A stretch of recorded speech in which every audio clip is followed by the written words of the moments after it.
ঢাকার বাইরে বাজারে উঠছে আগাম শীতের সবজি। আজকের বাজার পরিস্থিতি জানাতে লালমনিরহাটের গোশলা বাজার থেকে যুক্ত হচ্ছেন সহকর্মী মাজেদ মাসুদ। সরাসরি চলে যাচ্ছি তার কাছে। যেটা আসলে সরবরাহ কিন্তু দিনে দিনে বাড়ছে শীতকালীন সবজি এবং দামও কমে এসছে। গেল 2 সপ্তাহের তুলনায় সবজির দাম এখন অনেকটাই নাগালের মধ্যে চলে এসেছে। একটু তথ্য দিয়ে রাখতে চাই, রংপুর যে কৃষি অঞ্চল রয়েছে এই কৃষি অঞ্চলের 5 জেলায় এবার শীতকালীন সবজি উৎপাদন হয়েছে প্রায় 43,000 হেক্টর জমিতে, যেখান থেকে আশা করা হচ্ছে প্রায় 12 লাখ মেট্রিক টন সবজি উৎপাদন হবে। আমরা কিন্তু দেখছি মাঠে কৃষকরা যে পরিমাণ সবজি আবাদ করেছেন, অনুকূল আবহাওয়া এবং এবারে আবহাওয়া পরিস্থিতি ভালো থাকার কারণে সবজিরও বেশ বাম্পার ফলন হয়েছে।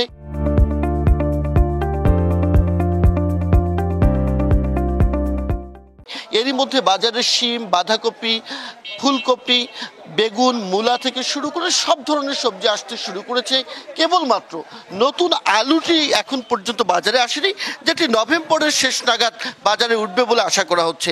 আমরা প্রথমে একজন আড়তদারের সাথে কথা বলতে চাই, একটু জানতে চাই। আমরা জানি লালমনিরহাটে প্রচুর সবজি হয় এবং এখানকার মোট জমির প্রায় 1/3 সবজি আবাদ হয়। এবার সবজির আবাদ কেমন হলো এবং দাম কোনটার কেমন?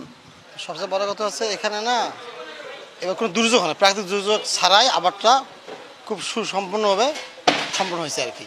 আর বৃষ্টি আর প্রাকৃতিক দুর্যোগ না হওয়ার কারণে এটা আবারটা খুব ভালো হয়েছে আর কি। কোন কোন পণ্যের কেমন দামে বিক্রি করছেন? ফুলকপি কত, বেগুন কত, মূলা কত?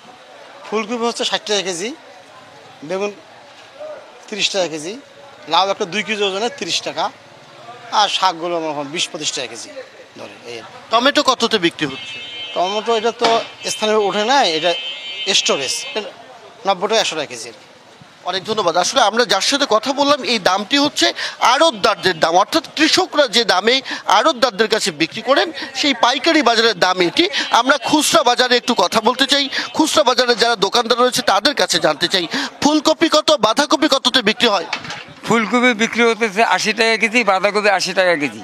করলা কত? করলা ওইটা 40 টাকা কেজি, এটা 50 টাকা কেজি। আর শিম?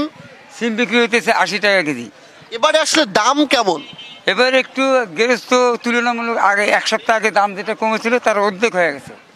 অনেক অনেক ধন্যবাদ। আসলে যে দাম ছিল গেল 1-2 সপ্তাহ আগে সেটি কমে এসেছে।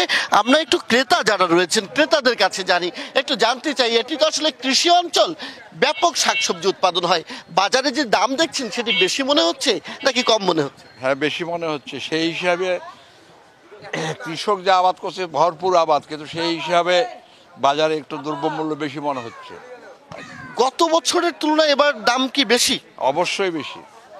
আপনি কি মনে করেন যে আসলে আমাদের এখানেই তো সবজি আবাদ হয়, তারপরে বেগুনের কেজি খুচরা বাজারে 50 টাকা, এটি আসলে কতটুকু নাগালের মধ্যে?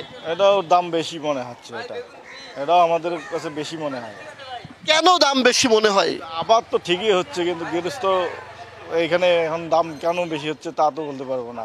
এটা কি মনিটরিং এর অভাব? তা বলতে হ্যাঁ। অনেক ধন্যবাদ সানজিদা। আমরা আসলে ক্রেতা বিক্রেতাদের সাথে কথা বললাম, একটু বাজার ঘুরে আপনাকে পরিস্থিতি দেখাতে চাই।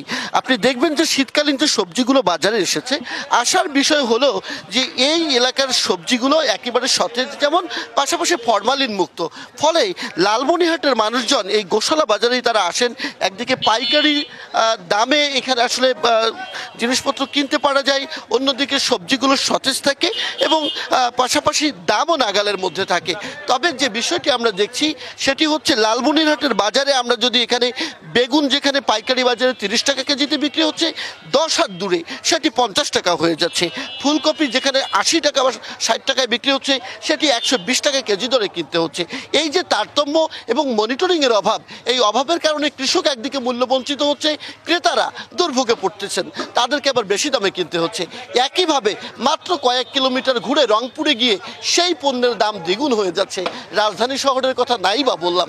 তো এইভাবে আসলে বাজার মনিটরিং এবং সরবরাহ হচ্ছে, সেটি যদি মনিটরিং করা যায় তাহলে কৃষক একদিকে ন্যায্য মূল্য পাবে এবং সবজি উৎপাদনে আগ্রহ বাড়বে, পাশাপাশি কৃষি অর্থনীতি আরও সমৃদ্ধ হবে। সানজিদা, আপাতত এই ছিল আমার কাছে লালমনিরহাটের গোশালা বাজার থেকে শীতকালীন সবজির সবশেষ খবরাখবর। মাজেদ, ধন্যবাদ আপনাকে।